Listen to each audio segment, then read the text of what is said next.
काशी वह पावन नगरी जहाँ सदियों से ज्ञान और भक्ति की गंगा बहती आई है। लगभग 600 वर्ष पूर्व इसी धरती पर पूर्ण परमात्मा कबीर साहिब जुलाहे रूप में लीला कर रहे थे। परंतु उस समय के कुछ पंडित, मुल्ला और प्रमुख पीर शेख तकी उनके अद्भुत ज्ञान और सत भक्ति से ईर्ष्या करते थे। उन्होंने षड्यंत्र रचा और देश के कोने कोने तक एक झूठी चिट्ठी फैलाई। कबीर सेठ 3 दिन का भंडारा करेंगे और हर भोजन के बाद हर व्यक्ति को 1 मोहर और दोहर मिलेगा। जैसे ही भंडारे का दिन आया, लाखों साधु संत भक्त और दिल्ली का बादशाह सिकंदर लोदी भी पहुंच गए। लाखों साधु संतों को भोजन भंडारा कराया गया और हर किसी को मोहर दोहर दी जा रही है। ये सब देखकर शेख तकी हैरान रह गया।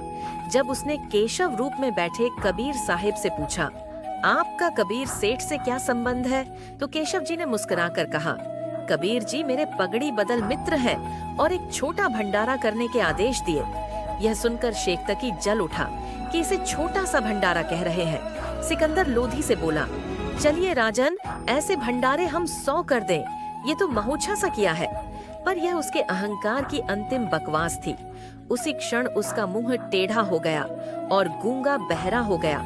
और आज वही परमात्मा संत रामपाल जी महाराज जी के रूप में फिर हमारे बीच है। सिर्फ रूप और नाम बदला है, पर उद्देश्य वही है। जेल धाम में रहते हुए भी वे लाखों जरूरतमंदों की सहायता कर रहे हैं।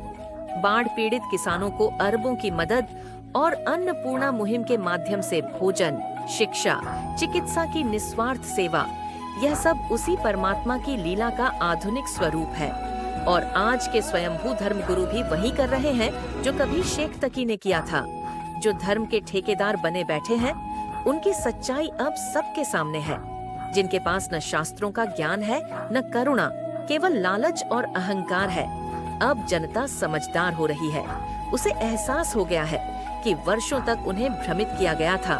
आज लोग अपने सच्चे परमात्मा को पहचान रहे हैं और जिन धर्म गुरुओं ने उन्हें ठगा, उन्हें अब मुंह छुपाने की जगह नहीं मिलेगी, क्योंकि सत्य वही है जो सदा के लिए अटल है। परमेश्वर की इसी दिव्य लीला और अमूल्य संदेश की स्मृति में 4, 5 और 6 नवंबर 2025 को नेपाल सहित भारत के सभी सतलोक आश्रमों में मनाया जाएगा। आप सभी इस महासमागम में आना न भूलें।